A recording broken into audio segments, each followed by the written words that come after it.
Oséias 6, eu não vou comentar o contexto geral hoje, que a pregação é outro foco, tá? Oséias 6, versículo 3, só o comecinho. Conheçamos e prossigamos em conhecer o Senhor. Só até aqui, diga amém por isso. Enquanto eu viver, eu devo buscar conhecer a Deus. E essa geração, elas não conhecem a Deus, porque não conseguem discernir nem uma igreja falsa, apóstata, sobre uma igreja verdadeira. Então, essa mensagem de Oséias, ela é muito atual. O povo de Deus, eles sabem como dar 7 passos para a prosperidade, eles sabem como prosperar, porém eles não conhecem a Deus, que é o principal. E o convite hoje para nós é que nós temos que conhecer a Deus. Isso depende da sua vida, conhecer a Deus. Eu estou em busca de conhecer a esse Deus da Bíblia, amém? Hoje, na nossa época, hoje, nos dias de hoje, é muito difícil viver no meio do cristianismo, dos cristãos, porque estamos vivendo no tempo da fraqueza espiritual. Há muitas pessoas fracas em nosso meio. Eu não falo pessoas que têm piques de fraqueza, mas pessoas que vivem fracas. Entende uma coisa: fraqueza todo homem vai ter, toda mulher vai ter. Não é porque você está fraco por um momento, ou fraca, que você não é uma mulher de Deus, ou um homem de Deus. Eu digo de pessoas que vivem fracas, pessoas que não sabem se revestir da armadura de Deus, e vivem fracos pelos cantos, chorando, se lamentando. Então, estamos vivendo um tempo de fraqueza espiritual. Estamos vivendo um tempo de frieza espiritual. Escuta, a frieza vai gerar a fraqueza espiritual. Hoje, há muitas pessoas frias na fé. Pessoas que, enquanto estamos louvando, estão conversando, estão desatentos. Escute, nem perceberam que estamos diante de um Deus todo-poderoso. Então, muitas pessoas estão frios espirituais. Amém? Não sentem vontade mais de nada, de orar, de ler, de vir aos cultos. A frieza pegou muitos em nosso meio. Então, o tempo difícil é esse: fraqueza, frieza espiritual, o amor se esfriando. Eu falo isso dentro da igreja. O amor se esfriando pelo próximo, o amor se esfriando por Deus. E ainda temos algo terrível em nosso meio. E o que é? Um cristianismo muito raso. Um cristianismo muito raso. Você vai entender algo: um cristianismo raso vai gerar crentes rasos. O que é um crente raso? Uma pessoa que não tem interesse em evangelizar, não tem interesse em atrás de almas, não tem interesse em obras sociais da igreja, não tem interesse nem de vir aos cultos direito. É uma pessoa rasa, uma pessoa que não conheceu ao Senhor e nem está prosseguindo em conhecer a Deus. Estacionaram. Tem um monte de pessoas que estão rasas, que estão frias, que estão caídas, que precisam mergulhar mais na palavra, mergulhar mais em Deus. Perderam a sede, perderam a fome por Deus. Percebe-se uma coisa: a água, ela é gostosa quando está com sede, porém dar um copo de água para quem está sem sede, sem vontade, essa pessoa não vai gostar dessa água, não vai desejar essa água. Muitos perderam a sede de Deus, muitos perderam a fome de Deus, e estão dessa forma, frios, apáticos, abatidos, desanimados. Volto a repetir: não piques de desânimos, mas vivem desanimados. Agora olha o que eu vou te falar. Nós percebemos quão raso estamos quando eu olho para trás e vejo os mártires, pessoas que eram degoladas por amar a Deus, pessoas que eram arrastadas vivas por quilômetros por amar a Deus, pessoas que amavam a Deus acima de todas as coisas. Vendo isso que eles enfrentavam, eu olho para o Brasil hoje E é fácil servir a Deus no Brasil. Olha quão fácil é. Alguém vai na sua casa com paus e pedras para atacar em você, porque você é cristão? Alguém vai? Alguém ameaça de matar a tua família completa, porque você ama a Deus? Aqui no Brasil tem isso? No seu bairro tem isso? Tem ou não? Não. Ninguém te ameaça com paus e pedras, porque você é cristão. Ninguém ameaça a tua família, porque você é cristão. E mesmo assim, não conseguimos ser cristãos verdadeiros no Brasil. Esses homens perseguidos, arrastados por quilômetros, por amar a Deus no asfalto, ou no chão de terra, ou aonde for, eles são cristãos. Eles são cristãos verdadeiros. Você ouviu aqui muitas palavras de que Deus te ama, Deus é contigo, Ele não vai te abandonar. Mas a palavra de hoje é diferente. É uma repreensão para mim primeiro e para vocês. Que aqueles que servem aos falsos deuses, aqueles que servem às entidades nos candomblés, escuta isso, eles têm mais compromisso com seus deuses, têm mais compromisso com as suas entidades e temor do que nós temos a Deus. Isso é uma vergonha para nós que julgamos cristãos. Alguém tem mais compromisso com seus deuses, com as suas entidades, do que nós com o nosso Deus. Isso só mostra uma coisa: nós precisamos conhecer a Deus. Nós precisamos prosseguir em conhecer a Deus, porque se nós conhecêssemos mais a Deus, não levaria a nossa vida cristã dessa forma. Nós não levaríamos Cristo, a vida cristã, na brincadeira. Nós iríamos pegar mais firmes, nós iríamos atrás de almas, nós iríamos clamar por almas, como homens choraram por almas, homens que não dormiram por causa de almas, homens que disseram: dai-me almas, ou então tire a minha. Homens que oraram assim: dai-me a Escócia, senão eu morro. Como John Knox. Algo de errado conosco, com o nosso cristianismo. Porém um culto de oração está vazio. Um culto de oração não tem ninguém, quase ninguém vai. Não me diga que essa geração é profunda em Deus, enquanto os cultos com ídolos gospel cantando estiver lotados e cultos de oração estiverem vazios. Você está ouvindo o que eu estou dizendo para você? Não me diga que essa geração é profunda em Deus. Não me diga que essa geração é boca de Deus nessa terra. Enquanto nós vemos cultos com cantores gospel lotados e cultos de orações vazios, nós percebemos que essa geração é a pior de todas, que essa geração de crentes de hoje não conhecem a Deus e não estão preocupados em conhecer a Deus. Outros têm um cristianismo tão raso,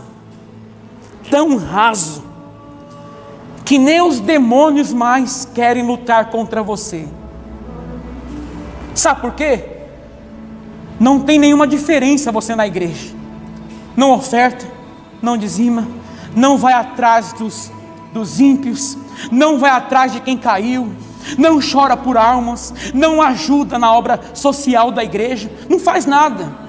Então o diabo nem se preocupa em lutar contra você. Você está se matando sozinho, e o pior, no raso. Você entendeu isso? Que profundo isso. O diabo nem se preocupa em tirar você da igreja, porque você não faz nenhuma diferença na igreja mais. Pode ficar aí mesmo. Não prega para ninguém, não evangeliza ninguém. E o pior, Mateus, que alguns querem ir para a África, não pregam nem para o vizinho que está do lado, morrendo no crack, na cocaína, no álcool, e querem ir para a África pregar. Você quer ir passear na África, você não quer pregar não, você quer ir passear na África, quer fazer um tour na África. Então o diabo nem se preocupa com você mais, não quer nem lutar contra você mais, porque você na igreja não tem mais nenhuma diferença. Você não é a diferença na igreja, não é mais.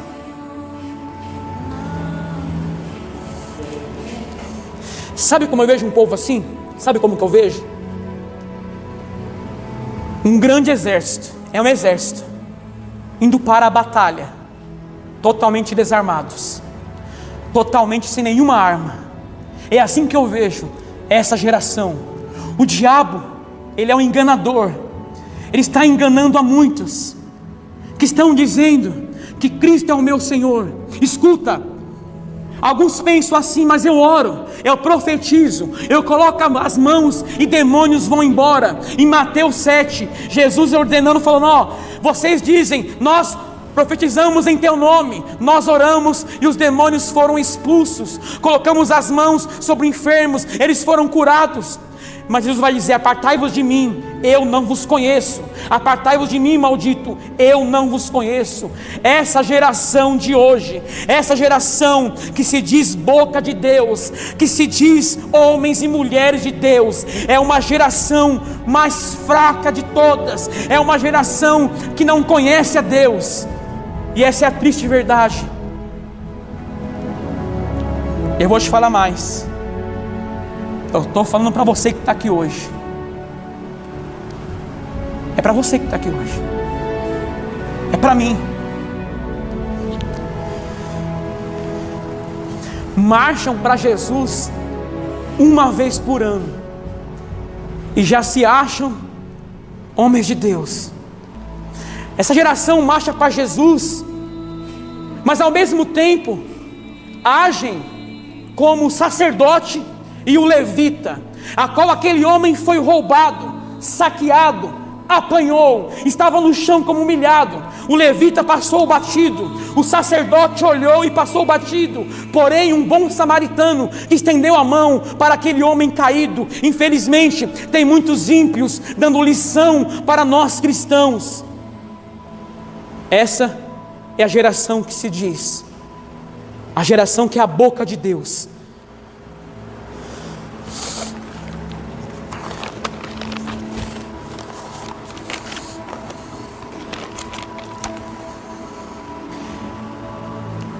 Quer saber quem são os verdadeiros cristãos?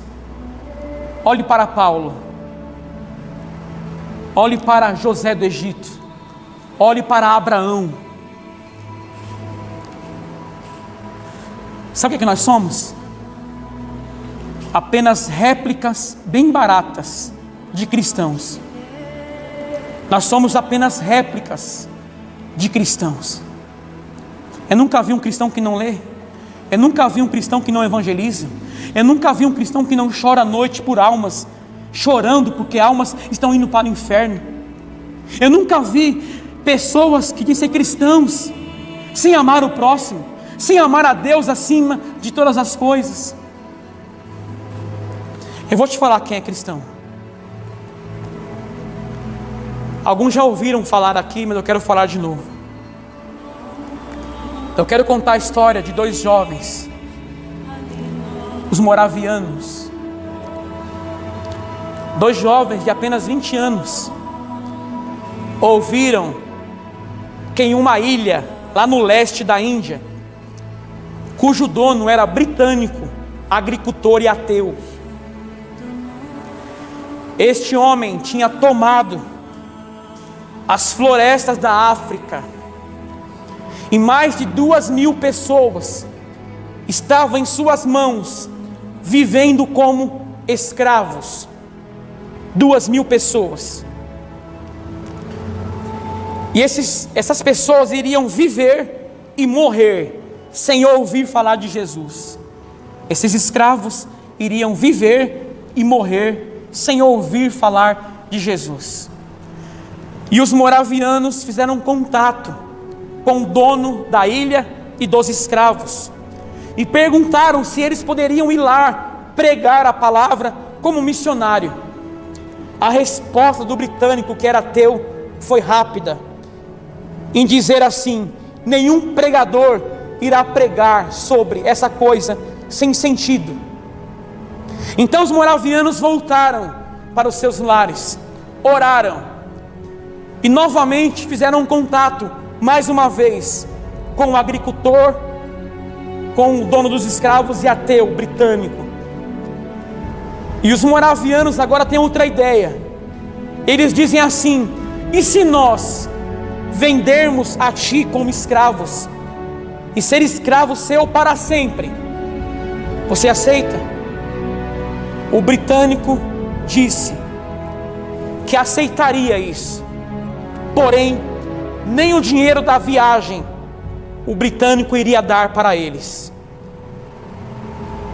E o custo da viagem ia ser qual? A venda deles mesmos como escravo. A venda de escravo que eles se venderam iria ser para custear a viagem. Esses jovens agora, eles vão se despedir das suas famílias. Imagina a dor. Nunca mais iriam ver aqueles dois jovens. Tchau, família. Tchau, família. Porque eles precisavam pregar o evangelho para aqueles escravos. Eles precisavam levar o evangelho àqueles homens e mulheres que nunca ouviriam o evangelho de Cristo. E agora eles vão despedir das suas famílias. Segundo o relato, o grande choro acontece porque os familiares sabiam que nunca mais iriam ver esses dois jovens. E eles disseram assim: que o cordeiro que foi imolado receba a recompensa do teu sofrimento. Eles foram e se venderam como escravos para pregar para os escravos. Isso é ser cristão.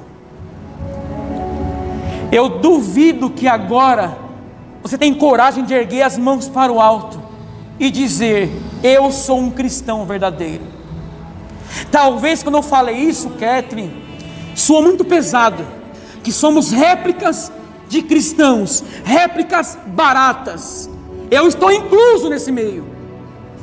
Soou como pesado, mas escuta, olha só o que esses homens fizeram em prol do próximo. E o que nós fizemos em prol do próximo? Nada. Acabou o culto, não vou visitar o irmão que caiu, não vou visitar o que está ferido, não vou visitar o ímpio, vou para a minha casa, curtir a minha família. Esses homens deixaram tudo de lado, sua juventude, as suas vidas, para cumprir o propósito de Deus. Nós cantamos: abro mão dos meus sonhos, dos meus planos. Você não abre nada. Enquanto você está cantando esse louvor, você está pecando. Não me diga, irmão, que você é cristão aqui dentro. Eu não posso dizer que eu sou um verdadeiro cristão. É por isso que eu tenho que fazer o quê? Conhecer o Senhor e prosseguir em conhecer. Esses homens estavam num nível tão profundo com Deus que não se importaram em deixar famílias para servir ao próximo, para servir a Deus. E nós, será que teríamos coragem de fazer isso?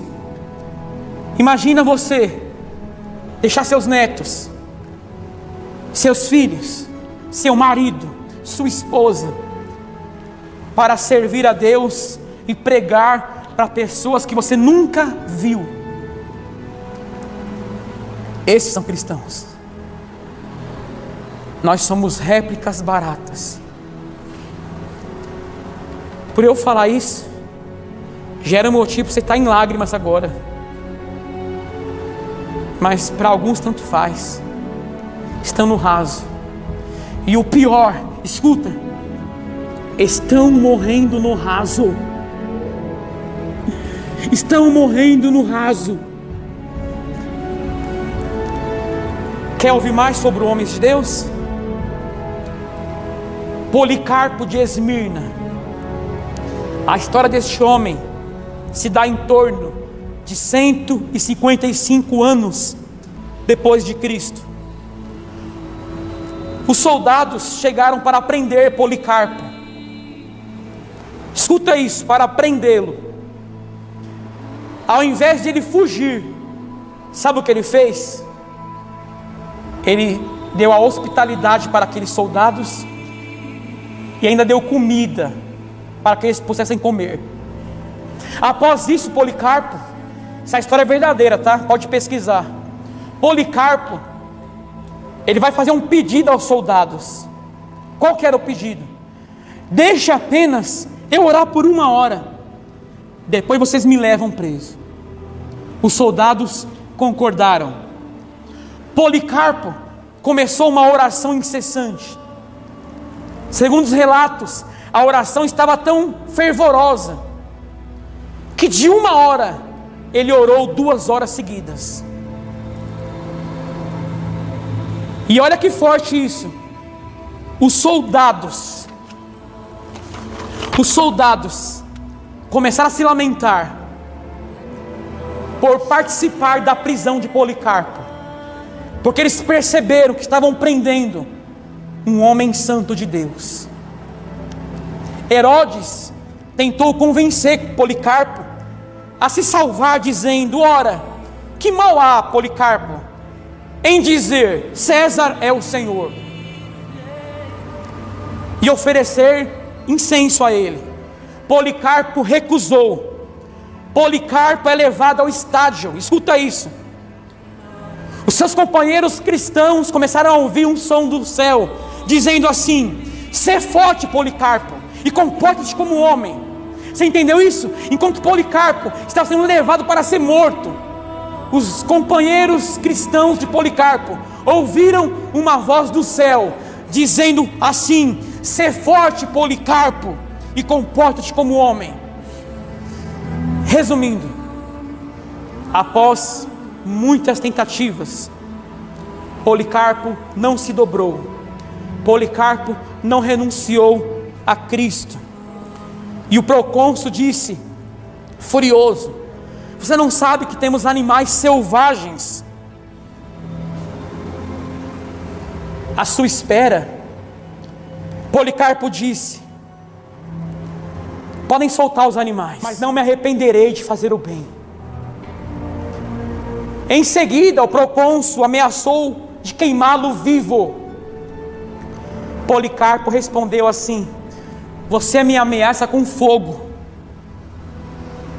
que queima durante um momento e logo se apaga. Você não conhece o fogo vindouro do julgamento e castigo eterno reservado para o ímpio? Por que está demorando? Façam o que lhe agrada. Amarraram Policarpo com as mãos para trás e colocaram sobre uma estaca. Policarpo agora ele vai começar a cantar salmos, hinos de gratidão a Deus. E agora o fogo é tacado para que Policarpo fosse morto, queimado vivo. Mas enquanto o fogo aumentava, aquele povo assistia a algo incrível. As chamas não queimavam Policarpo. As chamas não queimavam aquele santo homem de Deus. Era como se o fogo ficasse só em sua volta, não pegava o fogo nele. Até que um carrasco foi ordenado que pegasse a espada e matasse Policarpo com a espada. Policarpo é morto por amar a Deus e por amar a Cristo.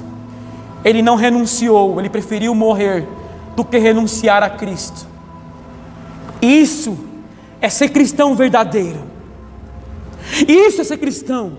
Isso é servir a Deus. Olha como no Brasil é muito fácil servir a Deus e mesmo assim não conseguimos ser cristãos verdadeiros.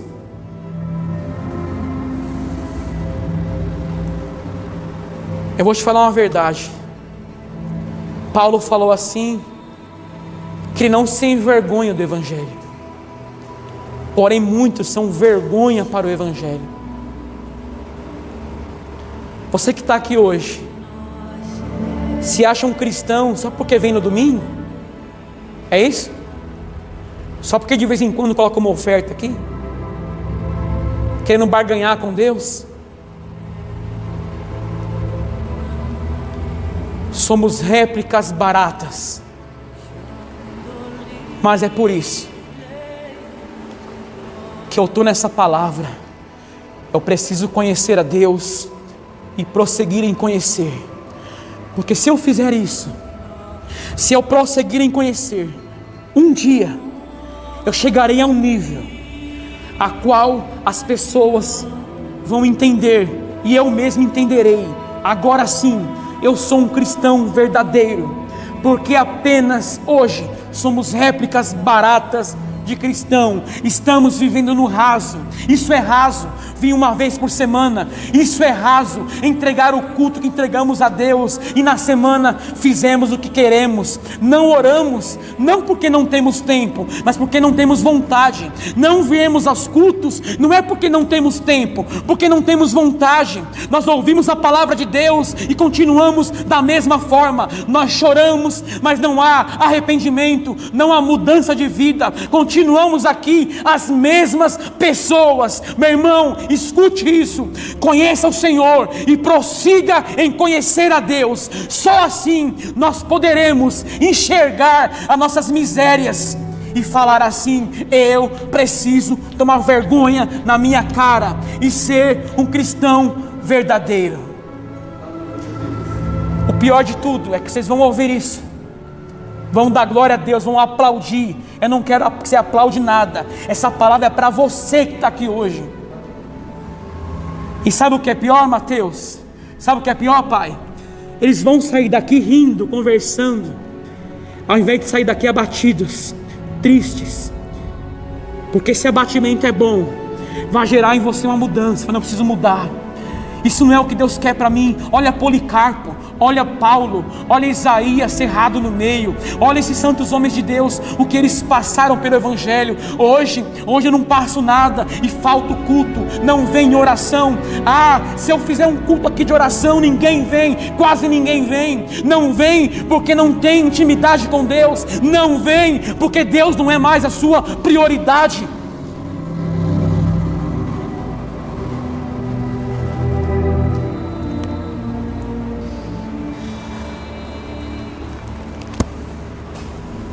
Resumindo, você está no raso. E vou te falar mais. Muitos que desviaram, se desviaram porque estava no raso. Vou te dar uma opinião, eu quero ver alguém desistir. Se vier quarta, sexta, domingo, cultua em casa, cultua à noite, leia a Bíblia em casa, ora em casa. Eu quero ver essa pessoa desviar. Não me diga que você é cristão tendo tempo e vindo uma vez por semana. Não me diga que você é cristão sem ter uma vida de oração. Então, meu irmão, que nessa noite você mergulhe mais, se aprofunde mais, que as suas madrugadas sejam de lágrimas no travesseiro por almas. Qual foi o último dia que você chorou por almas? Qual foi o dia que você orou: dai-me Guarulhos, senão eu morro? Acho que nunca. Essa é a palavra de hoje. Saia desse cristianismo barato e raso e mergulhe mais, porque Deus, Ele merece o melhor que você tem para Ele. Amém?